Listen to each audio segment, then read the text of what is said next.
Hey drummers, hope you're doing well. Right, just a quick one about using electronic kit on live gigs. I get a lot of questions about this. I post pictures every now and again about the gigs I'm doing, and certain gigs, I would say the majority of gigs these days I do on acoustic kit. I love acoustic kit, it's the original, it's the best. And when you go and play gigs in a proper gig venue, or you play gigs where there's a sound person, a sound team miking your kit up, beautiful. Certain bands, acoustic kit, like it just makes perfect sense. There are certain times when electronic kit makes sense. For me, the band I do, Headliners, which is a function band where we play weddings, functions, events, parties. It's always worked really well for that.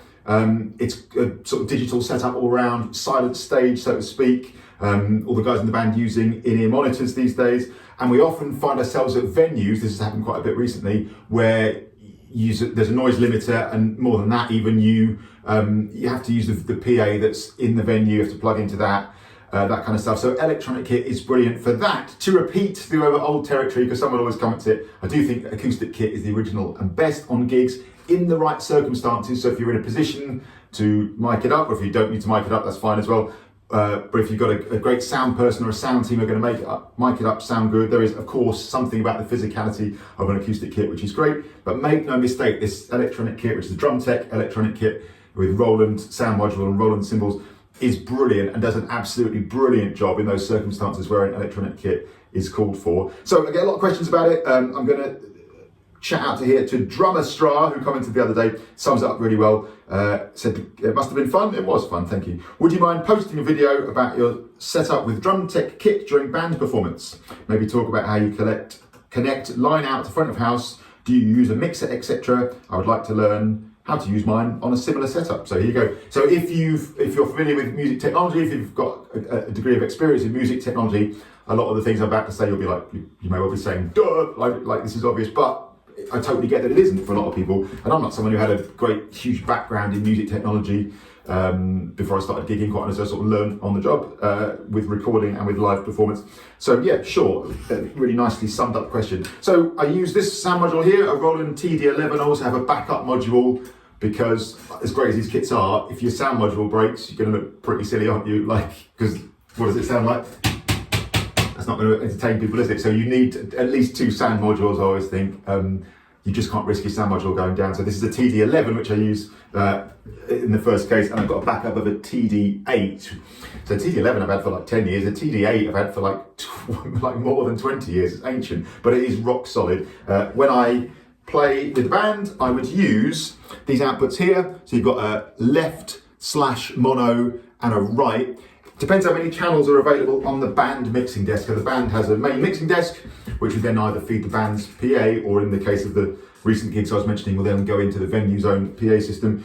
And if there's enough channels on the desk, I would probably use both, like the left and the right. And then you'll get a stereo image of your kit coming through the PA. That can be nice. So if your tom-toms, for example, your cymbals are panned somewhat. So in other words, if you had a set of headphones on, as you hit the toms, it would go like over there for the first tom, kind of over there, somewhere in the middle for the second tom, maybe slightly to the right, and then floor tom used to tell you, as you went boom, boom, boom, you kind of hear it there, and there. That's kind of fun. And the crash cymbals, I tend to pan them further apart. But very, very often, there isn't the channel available, or I just don't. And I actually think this particular kit sounds really good in mono. It has a certain fatness when everything's in mono, as in straight down the middle, that maybe when you have it in stereo, I get the advantage of stereo. I get why audiophiles really like stereo, because it's got that lovely spread to it. But I do sometimes think, coming through a PA system, sometimes mono just sounds a bit fatter somehow. So anyway, if you're just going to use mono, you just go to left mono. And if you're going, it's come out of left mono. And if you're doing stereo, then you would go two cables, left and right. The cables I use look a bit like this. So you could, depending on your mixing desk, do it with jack to jack. This is what I refer to as a jack, a 1/4 inch jack.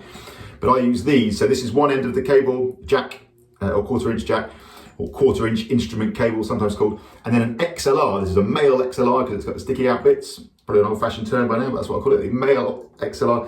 And so the jack bit would go into the left/mono output, and if you've got two of these cables, then obviously you'd have one in each. And then the other end goes into the appropriate channel in the band's mixing desk. I then personally always And once you've done a gig a few times with the same band, you kind of have these levels sorted. But then I would also, when I'm then doing a little sound check or even a level check, I would then play a bit and increase the volume to the point where you're getting a really nice level on the band's mixing desk. You don't want it to be too juicy. You don't want to have so much volume that on the band's little set of lights there, it's called PFL, so you press the PFL button and you press it, and then you play, the drums make some noise, like play as loud, and sound people always say, play as loud as you're going to, mate. So play the drums at the maximum velocity. You want it to be, I would say, not clipping, not going into the little red lights at the top on your band mixing desk, but top of the green, a little bit of yellow is fine. Very occasional red I think is okay. I think V drums need to be driven fairly hard. But what you don't want is it to be straight away in the red, because then the sound's going to distort coming out of the PA. And you also don't want the level to be too low, because you just sound a bit puny. So you want a nice healthy level with the little lights going up. I would say top of the green into the yellow, very occasionally into the red is okay, I personally think, with V drums. That's just my opinion. So then once you've PFL'd it, as in you've got a good level from your module, you know you're in business. You're then at the mercy of the band's PA as how you're going to sound. Now for hearing yourself, did I cover that bit? So that's how I connect line out to the front of house. So line out here. I know, by the way, people will say, oh, you can run into GarageBand, you can run into this bit of drum software. Yeah, cool, you could do all of that digitally. Yeah, of course you could, by USB into your laptop or whatever. Yeah, of course. I do find, as a working drummer paying their mortgage, paying gigs, audio at this point, I get why people would do that, but I do find audio is the most rock solid, most reliable version. So I go audio on gigs just now. I totally get that you could do it digitally, but I do still go audio. So to repeat, line out from the output part of your drum module. Interestingly, on the older modules, by the way, you did find they had more output. So I think on the old TD8 I had, it had 4 audio outs. So you could do the kick and the snare is what I typically did. And I did the toms and the cymbals as a stereo spread. So you actually had more output. So if you had more channels on your desk, that would allow the sound person or whoever's operating the band desk to change the levels at their end, if you see what I mean. These days, they only give you a stereo out. So if you play and someone says, oh, the snare drum's a bit quiet, can you bring it up a bit, or whatever the case may be, you have to do it in the mixer in your drum brain, in your sound module. Whereas in those days, I think some of the old ones, maybe this is still true actually, I think certainly some of the older top of the range ones, and maybe top of the range ones now, had an individual output for every single part of the kit. So you just like you would if you mic'd up every part of your drum kit, you could have on your desk, if you had the channels, whoever was operating the band desk could adjust the relative levels of the kit. I think once you've got it dialed in, it's fine. And it might be occasionally you go to a venue and they say, oh, the snare drum's a bit quiet in here. Something about the room means that the bass drum needs to come up a bit. It does happen. You can do it in the on-screen mixer there in your sound module. And again, if you're in a higher range kit, it's possible that you have an audio output for every part of your drum kit, and then whoever's operating the band desk can do it at their end. So anyway, that's that. Do you use a mixer, etc.? So I run straight from the drum sound module into the band mixing desk mixer, but then you've got to hear yourself, right? So I get why people have a speaker on stage, but I never do that. And sort of the point of the band that we do is it's a silent stage. Everyone's got their in-ear monitors, by which I mean like headphones, basically, earphones.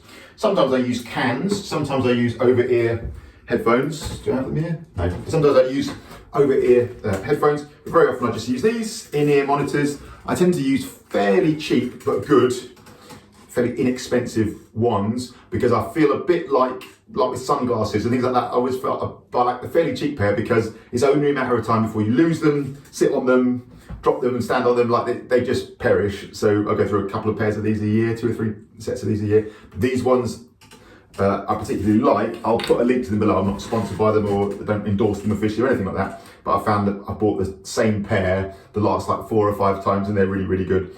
So I like to use in-ears. The thing with electronic kit above everything else is you need to get away from that sound. That is the most unmusical sound, that tap, tap, tap, tap, tap sound. So in-ear monitors are great like that because they go in your ear, as the name suggests. They make a lovely seal, and then you're away. You're in your element, hopefully, playing your drums. Now, so you've got to hear yourself, and you've got to hear the rest of the band as well. So what I do is I run, as I've said there, from the sound module into the main band mixing desk, and then I use one of the auxiliary outs, or sometimes they'd be called monitor outs, on the band mixing desk. Now on the band mixing desk, I think it has 3 or 4 maybe, depending on the desk. It has different aux sends. So for every channel that's coming into the mixing desk, so stereo drums or mono drums, you know, guitar, bass, keys, vocals, horns, all the rest of it, everything's coming in on its own channel on the band mixing desk. And then you say that was on aux 1, so there'd be aux 1, aux 2, aux 3, aux 4, for example. Say that was listening on aux 1. What you do is when you're sound checking, you go through and you adjust the level of aux, the little pot, the little twisty pot. By pot, I mean this thing here, like one of those, for example. The level on each of those channels so that it suits you. Now, how am I hearing it? So I would go from the aux out on the band mixing desk, and I would run into something like this. This is typically what I use, a little notepad mixer. So I would have running into channel 1, I'd normally have to click, the metronome click. It's not a good reason to use in-ears, by the way, like quite a lot of the gigs I do. There's at various times a metronome click running, so I'd have that usually the channel 1. And then channel 2, I'd usually have everything else. So that's the feed, the aux 1, for example, feed coming from the main band mixing desk. Again, I'm mixing it, like as in the relative levels of all the things that are going on in the band. At the band mixing desk end, I'm just sending to my little mixer just that. So this is effectively just a little headphone amp. It's got the metronome click, and then it's got the rest of the band coming in on channel 2, and that's what's going into my ears. And then if we do a little sound check, which is absolutely key when you're on electronic kit, the difference it can make between hearing everything nicely and not is just night and day. Completely different experience playing a gig when you can hear things well, especially on electronic kit, I would say. So that aux send is then coming to my little mixer, and I plug my headphones in, and I'm away, and we'll run a sound check, and the relative level, so if the bass is too loud, I'll just turn that down on the aux send, aux 1 on the band mixing desk. I tend to, if there's any doubt, I tend to put the drums a little on the high side, because the last thing you want is for then the gig to start and you realise, the drum's a bit low in my mix here. So I tend to get the drums at a nice level first, and then put everything else in after that. Relative. But again, when you gig with it regularly with the same bands, you've got everything dialed in. The best thing to do is just take a photo of just take a photo on your phone of like all the aux dials, like at the right point, and you know exactly where you were last time. Often if the band is using the same desk with the same people, it doesn't get changed anyway, but take a photo of it, and then you can always check the date of that photo. You can see where the levels were there, so that can work great. So I hope that makes a bit of sense. Do I use a mixer? Yes, I go from the drum sound module to the main band mixer with a jack to XLR cable, as I described earlier, or 2 if it's in stereo. I would arrange my mix on the aux 1 channel. I then come out of the aux, which typically would be a jack to jack, or it could be a jack to XLR, into my little notepad mixer, into which I've plugged my in-ear monitors, and track 1 typically would be the click track if that's running, which would come straight from a laptop usually, and track 2, or channel 2 rather, would be everything else. That's what I do. I hope that makes sense. Now there are, in this game, so many ways of getting stuff done. That is just what I do. I am not saying that is the best way. I'm not saying that's the only way. I'm not saying there aren't 15 better ways of getting it done. That's what I do. I'm a big fan of cables. On a gig, I just love things that are reliable. Quite honestly, it's about getting the job done on a lot of those gigs. So people talk about Bluetooth. I'm sending my drums via Bluetooth. Okay, cool. Good luck to you. I would personally, at this point, April 2025, I would not be happy with relying on Bluetooth like on a gig at this point for something when you need it to work. So I'm cables all the way. I have done the gigs where you have the little packs, you know, like the little like headphone amp packs. Those are a lot of fun. You clip those on your belt as opposed to using like your notepad mixer. Just have those. I've done plenty of gigs where you've got that app on your phone, which is great. So there's various ones where you can control the mix you're getting just on your phone. That's nice, as opposed to the old school way I'm describing of me literally physically leaning over or walking over to the band mixer and adjusting my relative aux monitor levels. There's loads of good ones now where you just get the app up, and then you can, if the bass is a bit loud, let's face it, your bass is going to be a bit loud. Bass players are always too loud. You can adjust it just on your phone screen. That's a lot of fun, and I hope that answers the question. I hope so. So about your setup with drum tech kit during band performance. Well, I've got a video about the kit itself. I'll link to that below. talk about how you connect the line out to the front of house. I feel like I've done that. Do you use a mixer? Yes, I use a notepad mixer. So I'm going straight into the band mixer. I'm taking an auxiliary out, which I've mixed on the band mixer already, to my little notepad mixer, which is effectively just working as a headphone amp. And you'd like to learn how to use one. If you have any other questions, Drumaastra or anyone else, let me know. I hope that's helpful. I can only repeat, that's just what I do. I'm not saying it's the best. I'm not saying it's the only way. I'm not saying electronic kit is better than acoustic kit. I'm just saying there are circumstances where it works. Certain venues, certain band setups, especially on the function band scene. Sounds great, man. Especially when you've got to keep everything quiet on stage. Let's face it, night after night, saves everyone's ears a little bit. Certain venues, it just makes all kinds of sense. And as soon as a noise limiter's in the equation, really, really cool. It can go too far. So sometimes if a noise limiter is set so low, like the limit is set so low, sometimes I have had this experience, the tap tap of the pad or the bass drum beat hitting, that can actually start being audible. So if the noise limiter setting is so low that you can actually literally hear the drummer tapping, then I think it gets to the point where it's kind of almost irresponsible for venues to sell a band, isn't it? In those circumstances, like you can only do your best.